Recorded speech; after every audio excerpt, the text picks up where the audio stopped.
దివాళీ అయిపోయింది, దసరా అయిపోయింది, festival season మొత్తం అయిపోయింది. కార్ కొనే వాళ్ళు ఈ టైంలో మంచిగా కార్ కొన్నారు. సో ఇక్కడ మీకు చెప్పాలంటే స్మార్ట్ పీపుల్స్ అనేది ఇప్పుడు కార్ అనేది పర్చేస్ చెయ్యరు. స్మార్ట్ పీపుల్స్ ఎప్పుడు పర్చేస్ చేస్తారంటే క్రిస్మస్ రోజు పర్చేస్ చేస్తారు. ఎందుకు క్రిస్మస్ రోజు అంటే, సో ఇప్పుడు మనం నార్మల్గా అనుకుందాం, ఇప్పుడు చాలా GST 2.0 వచ్చిన తర్వాత ఎంతో కొంత తగ్గింది. ఓకే, వెల్ అండ్ గుడ్, బాగానే ఉంది. కానీ స్మార్ట్ పీపుల్స్ నేను ఎందుకు చెప్పానంటే, డిసెంబర్ అనేది 25th ఇయర్ ఎండ్ కూడా, ఇంకోటి ఏంటంటే అదే మంత్ ఎండ్ కూడా. ఎప్పుడన్నా మనం వెహికల్ కొనాలనుకున్నా కానీ మంత్ ఎండ్ అయితే మన డీలర్ దగ్గరికి వెళ్తే, సో వాళ్ళ దగ్గర వాళ్ళ ఇన్వెంటరీ ఆల్రెడీ వాళ్ళ దగ్గర పడి ఉండేది కాబట్టి, ఇన్వెంటరీ మొత్తం వాళ్ళ లోన్స్ మీద తీసుకొస్తారు కాబట్టి సేల్స్ మ్యాన్ మీద చాలా ప్రెషర్ ఉండేది. వాళ్ళ టార్గెట్ మొత్తం కంప్లీట్ చేయాలి.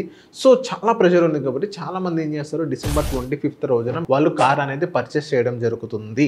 అండ్ ఇదే కార్ పర్చేస్ కూడా జెన్యూన్ డిస్కౌంట్స్ అంటూ వస్తుంది. ఇప్పుడు మనం ఫెస్టివల్ సీజన్లో 25% ఆఫ్, యాక్సెసరీస్ మీద ఆఫ్, చాలా మీరే కన్ఫ్యూజ్ అవుతారు ఏ ఆఫ్ ఏంటి అనేది.